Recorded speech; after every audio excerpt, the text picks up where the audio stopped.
Adilia. There are so many things in life I can't control. My mother being sick is one of them. The owner of the farm sent my sick mother somewhere. It was so sad to say goodbye to her. When I realized I couldn't do anything to help, tears streamed endlessly down my face. All I could do was wait silently for her. Whenever I missed her, I looked up at the sky. There were so many tiny stars shining in the wide sky. It looked as if someone had gently placed beautiful jewels into the dark night above. Just as that thought crossed my mind, a bright light spilled across my face. My eyes filled with tears. I continued to stare upward. A yellow light, with a long tail, was falling slowly from above. It felt as if the golden light was filling my heart completely. My heart warmed, and an irresistible drowsiness washed over me. My eyes gently closed. In the dimness, something with a pointed mouth and red fur moved back and forth. From the chicken coop, the loud flapping of wings and clucking echoed. 1 day, 2 days, 3 days, 4 days passed, yet mother never returned. My anxiety grew as I waited. I wanted to search for her, but I didn't know where to go. Every time, I feared I would never see her again. I cried day after day. Wanting to hide my tears from the other sheep, I rolled around on the ground, smearing myself with mud, straw, and filth. When my fleece turned entirely black, I thought that color suited to hide my sadness. The next morning, I slowly went out. The shepherd was repairing the chicken coop. He saw me and reached out to pat my head, but when he saw the crumbs on my body, he put his hand to his mouth and whistled. As soon as he did, the shepherd dog began gathering the sheep together.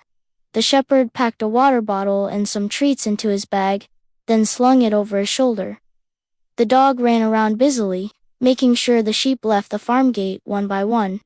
I was curious about where they were going, so I quietly followed behind them. Wow, the dew still clung to the grass, and the half-risen sun left a chill in the morning air. Watching dozens of sheep move through the mist felt magical, and a soft gasp slipped from my mouth. As the fog cleared, the sheepdog noticed me and quietly approached. If you want to come along, you need to walk faster. I'd like to, but I couldn't finish the sentence. You're still young. And if you stay behind, a wolf might come. A wolf? I've never seen one. Are they scary? Wolves eat sheep. At those words, fear suddenly rushed through me, and I hurried to catch up with the flock. Exhausted, I lay down among the sheep and buried my face in the grass. My stomach growled, but without opening my eyes, I sniffed and began chewing the fresh grass. It tasted delicious. After eating, I felt alive. I opened my eyes and looked around. Other sheep were also grazing and resting peacefully. Just then, a breeze swept through. It tugged at my hair, as if trying to carry it away, tossing it left and right. My body still felt heavy, but my head began to feel clear and light. As the shepherd dog passed by, I called out to him, "Where are we? This breeze is lifting my spirits." The dog answered lazily, "There's a sea nearby.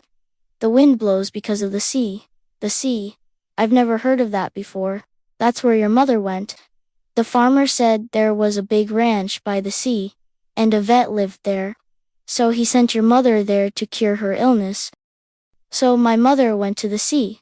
I miss her, I understand, but the journey to the sea is harsh and more dangerous than here. The sheepdog gazed into the distance and spoke softly. 1 day, then 2, then 3, then 4, rain fell without rest near the farm. Mudflow flooded into the pasture, and the shepherd rushed to hold it back. The more it rained, the more I worried for my mother. Meanwhile, over at the chicken coop, another chicken had gone missing. But everyone at the farm, both people and animals, was too busy to notice or care. The rain kept falling. A part of the hillside collapsed, breaking the fence around the farm. The sheep began pushing and shoving, trying to get outside. I had no choice. I was swept along and ended up outside the fence. Once I was out, I stood still for a while, staring blankly ahead. Where should I go? I whispered to myself. Just then, the wind blew. It carried the scent of the sea. It felt like the ocean was waiting somewhere in the direction the wind had come from.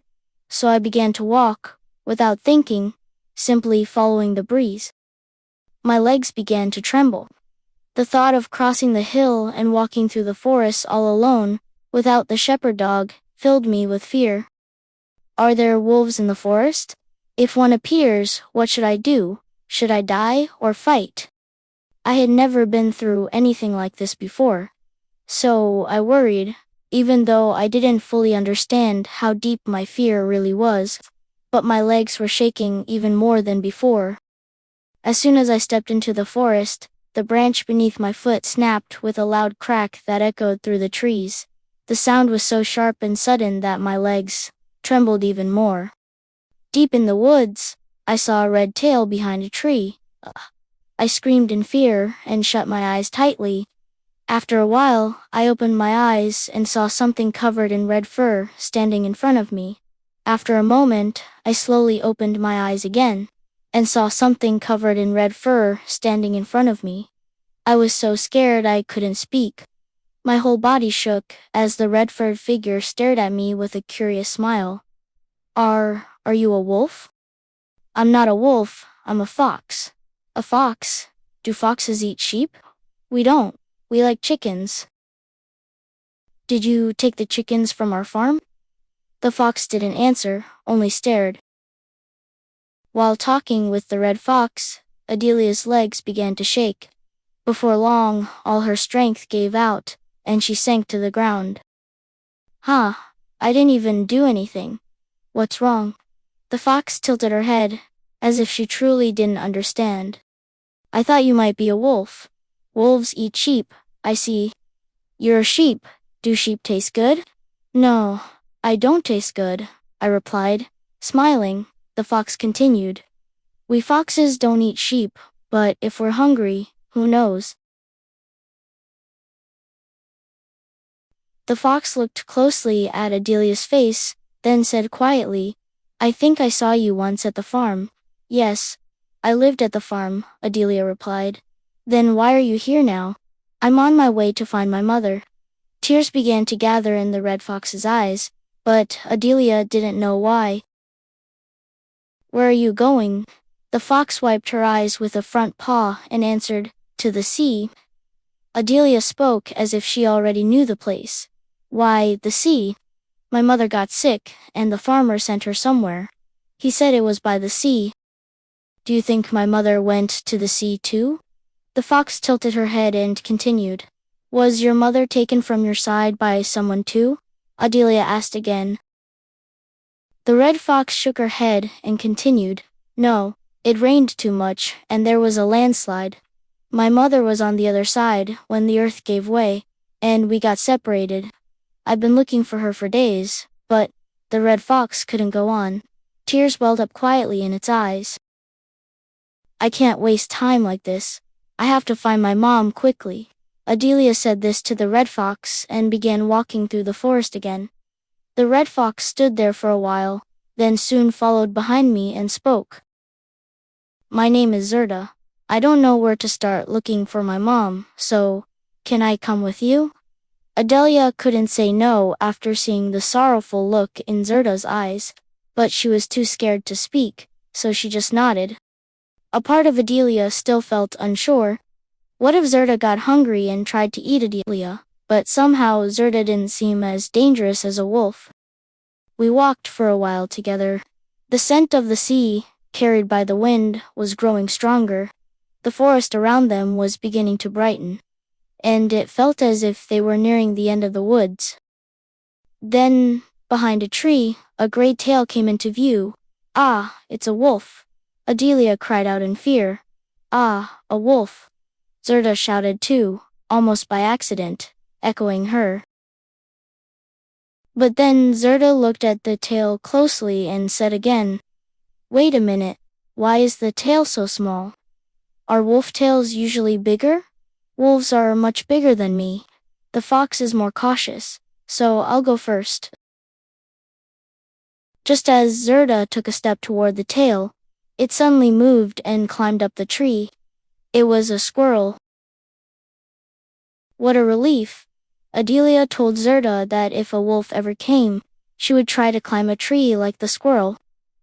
Zerda giggled and replied with a playful look. You're not planning to run away and leave me, are you? If a wolf shows up, even a fox could be in danger. Wolves travel in packs, you know. The squirrel stayed high up in the tree and didn't come down. I gave Zerda a little nod, and she quietly followed me. We kept walking along the forest path. After a while, a bright light came pouring in, so strong it made our eyes squint. It looked like the forest was finally coming to an end. Excited to see the sea, we began to run. Wow! Zerda and I shouted as we saw the sea before us. It was the first time we had seen the ocean.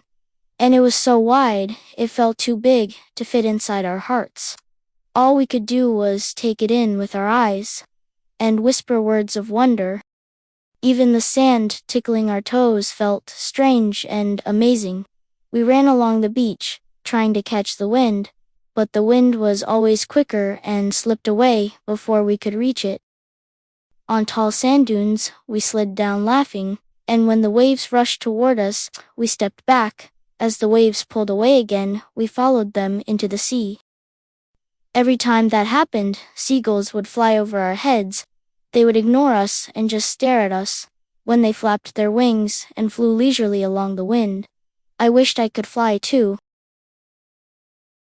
I wanted to ask them if they knew where my mother was, but they never came close. They landed far away, walking quickly along the shore in search of food. Whenever I tried to get near, they rose into the sky and flew away again. By evening, we were both hungry. I tried drinking the seawater, but it was too salty to swallow. Zerda stepped into the water and came back with a fish in her mouth. She gave me a little nod, as if to say, try it. But the smell was so strong I couldn't bring myself to eat it. I'm a vegetarian, don't you know that? Zerda stared at me for a moment, then quietly began eating the fish by herself.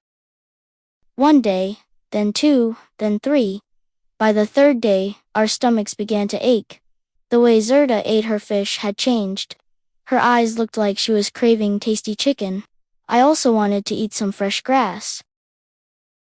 After eating nothing but fish for 3 days, Zerda couldn't take it anymore and threw the fish onto the ground. A moment later, the seagulls, who had been keeping their distance, came closer and began to eat it. From then on, they followed Zerda around, circling her even before she caught anything. Whenever Zerda didn't feel like eating her fish, she simply tossed it to them. But one day, after catching a fish, Zerda didn't toss it. She just stood there, holding it in her paw. The seagulls fluttered closer, glancing at her and watching her every move. You want this fish, don't you? Zerda asked. The seagulls flapped their wings and gave small nods. If you help me, I can catch even more fish for you. But the seagulls looked nervous. They glanced at one another, hesitated for a moment, and then flew back into the sky. Zerda simply smiled. Then she tossed the fish into the air. One of the seagulls, soaring high above, dove down and snatched it in a flash, then swallowed it whole. Have you seen another fox around here? Zerda asked the seagull, who had just swallowed the fish without wasting a second. I got separated from my mother, Zerda added. No, the seagull replied shortly. Then there must be a farm nearby. Do you know where it is? It's not far. Just go about 2 kilometers east along the shore. Isn't there a sick sheep there? Until then, I had been quietly listening, but I couldn't hold back any longer. I had to ask the seagull about my mother. She's not sick anymore. I heard she's going home tomorrow. Wow, that's amazing. But how do you know all these things? Zerda asked, surprised. Why do you think I fly here and there all day? The seagull replied. It's not just to find food. I hear all sorts of things, too. The seagull glanced at the fish, still in Zerda's paw. What about that fish? He asked. Zerda tossed the fish to him, but as she did, A hint of sadness passed across her face. Even though she had shared all the fish she had, the flock of seagulls didn't leave. They kept following her wherever she went. We began walking in the direction the seagull had told us. Just as the sign for the farm came into view, a loud noise filled the air. It was the sound of a car coming. We quickly hid in the tall grass. A large truck rumbled past, making a terrible noise. The moment I saw it, I knew it was the same truck that had taken my mother away. I couldn't stay hidden any longer. I jumped out from the grass and started running after the car as fast as I could. It was my mom. She was on top of the truck. I shouted her name with all my strength, but my voice was drowned out by the engine. As I ran, Zerda ran with me, and the flock of seagulls that had been following her flew after us too. The birds began circling the car, flapping and crying loudly. The driver, startled, hit the brakes and brought the car to a stop. I didn't waste a second. I ran straight toward the truck. My mom, who had been crouched in the corner of the truck bed, when she saw me, her eyes widened in surprise. "You came all this way by yourself?" "No," I said. "My friend came with me. She's right over there." I pointed toward Zerda, who stood a little ways off. "A fox." Mom looked uneasy, as if a sheep could never be friends with a fox. The driver stared at me in shock. Then he picked me up gently and placed me inside the truck. The engine started again, and the truck began moving slowly forward. Zerda was watching me as I left, and I looked back at her, too.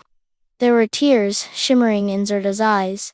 Saying goodbye was truly a sad thing. I suddenly felt a quiet emptiness in my heart because I had never once called Zerda my friend. As if she could feel what I was thinking, Mom spoke gently. "Zerda will make new, good friends soon." She looked toward Zerda for a long time, as if she felt sorry for her. Without turning her face back toward me, she spoke again. "What happened to Zerda and her mom? How did they get separated?" "There was a big rainstorm, and it caused a landslide. That's how Zerda got separated from her mom. She still hasn't found her. I think maybe her mom couldn't escape in time, but I'm not sure if Zerda doesn't know, or if she does know but just can't accept it." Mom kept watching Zerda and said softly, "Maybe her heart still isn't ready to let her mother go." Then she added in a whisper, "Poor Zerda." I had gotten into the truck so suddenly. I fidgeted and shifted around, unsure how to feel. "Mom, Zerda is still back there. She's all alone, and I didn't even get to say goodbye. We're just partying like this." Sometimes things happen that we don't expect. Mom said some things are just out of our hands, and she tried to comfort me, but I couldn't calm down. So I held my head in my hooves and thought hard about Zerda. "Mom, which do you think is better? Something new or something old?" "Well," she said, "I suppose both are special in their own way." At first I was scared of Zerda, but the more time we spent together, the less afraid I felt, and now I like being with her. Looking back now, I think we could have become the best of friends, and the truth is, I don't want to say goodbye. Whether I turn into a fox, or she turns into a sheep, I'd be fine, as long as we're together. But even that isn't in my control. How can we stay together when I'm being taken away like this? How many things in life can we choose for ourselves? I didn't choose the sun, or the wind, or even to be born a sheep named Adilia. I whispered all of this to myself as I looked back. She was still running behind the truck, and when I saw the look in her eyes, it felt like my heart might stop. The truck climbed slowly, inching forward like the careful steps of a turtle. "Mom, you go on ahead. I'll catch up soon," I said, then jumped out of the car without a moment's hesitation. I turned back to watch the car grow smaller in the distance. "You need to tell the fox that its mother has become a star in the sky." Mom's voice carried over the engine noise. Zerda wiped away her tears as I returned. "You found your mom. Why did you come back to me?" she asked me, a tearful smile on her face. I couldn't leave you alone. My mother has plenty of care and friends at the farm. I'll stay with you until you find your mom or make new friends." After saying goodbye to my mom, I followed Zerda into a forest not far from the sea. For the first few days, flocks of seagulls followed us around. But when Zerda stopped catching fish, they began to leave, one by one. After a few days, not a single seagull remained by her side. We spent many days simply watching each other with curiosity. We laughed while discovering new things, sometimes giggling and copying each other's movements. It was truly fun. But after a while, I began to get annoyed that Zerda wouldn't eat grass. "Do you want to try eating grass?" I once said, but Zerda only stared at me blankly, without saying a word. I had never dared to eat chicken myself, so in the end, I couldn't ask her to try grass again. After that, I just kept wishing we could eat the same food together. One day, I was leading the way. When the path forked, I chose the right path without much thought and kept going. Zerda called out to me harshly, "Don't you see these tracks? They're the footprints of a wolf. Have you really not noticed?" But I actually couldn't recognize them. We had different instincts. At first, I thought that difference was helpful, but over time, it started to annoy me. Sometimes, we argued out of frustration, and when the arguments became more frequent, Zerda began to stay away. Without her, I felt bored, and the forest began to scare me. Even the tiniest sounds, which I hadn't noticed before, now seemed loud and close, as if they were right next to me. I was afraid. I often fell asleep without moving at all, curled up in the hollow of a tree that Zerda had once found for us. At those times, I would look up at the sky. The dark night sky was filled with countless stars, pouring their light out in all directions. One morning, Zerda came to me after spending the night outside. I was so happy to see her that I rushed out of the hollow and wanted to throw my arms around her neck. Zerda gave a little cough and smiled awkwardly. For a moment, I froze. I wondered if I had done something wrong. Then I saw them, many foxes standing quietly behind her. That was when I realized Zerda had made new friends. My heart ached a little, but at the same time, I felt it wasn't such a bad thing, and in that moment, I understood it was time for me to leave Zerda's side. Zerda came closer and said, "I want to walk with you, at least as far as the farm." I couldn't answer. I just nodded my head. As we walked along the forest path, Zerda finally spoke in a quiet voice. "We're just two different, grass and meat. They were never meant to be together." I knew exactly what she meant, so I didn't say anything. I only nodded, silently. We walked in silence for a long time through the dark forest. Sunlight streamed between the trees, reminding me of falling stars spilling from the sky. "Have you given up on finding your mom?" I asked awkwardly, watching Zerda's face carefully. "I'm not alone anymore," she said, and added, "I'm not a little child either. My mother is watching me grow from the sky above." Zerda had known the truth all along. Just as my mother had said, it wasn't that Zerda didn't understand. It was that she hadn't been able to let her mother go from her heart. And now, over just a few days, I could feel it. Zerda was truly growing up.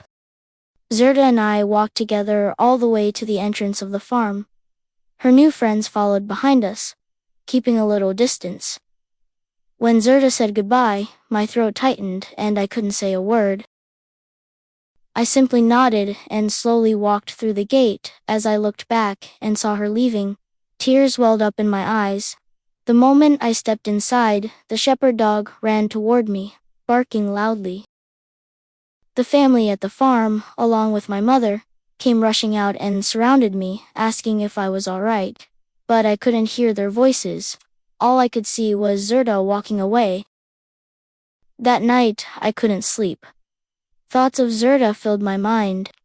The next day, I didn't leave the pen at all. Seeing me like that, my mother gently led me outside, saying, "A walk always helps when you're feeling low." I wandered around the farm without energy. It used to feel so big to me, but for the first time, the farm felt small. Several months passed. That night, the sky was full of stars, falling like tiny lights from the heavens. I stared at the stars for a long time. As the darkness settled deep over the land, a sudden loud noise came from the chicken coop. I felt a flicker of worry and walked toward it. Inside, there was nothing but a few sleepy chickens dozing in the corner. I let out a quiet sigh and turned to leave, when something dark flashed past me. Startled, I turned my head to the right, trying to see what it was. And there it was, right in front of me. The shadow was coming closer. I felt afraid. But as the shadow drew nearer, the fear slowly faded away, and something warm began to fill my heart. It was Zerda. The shadow was Zerda. "Hey friend, what are you doing out here in the dark?" she said. "If you've got some time, how about a little walk with me?" I was so happy, I jumped up and hugged her around the neck. From that day on, I often slipped past the shepherd dog and out of the fence to play with Zerda. Then I would quietly return to the farm before anyone noticed.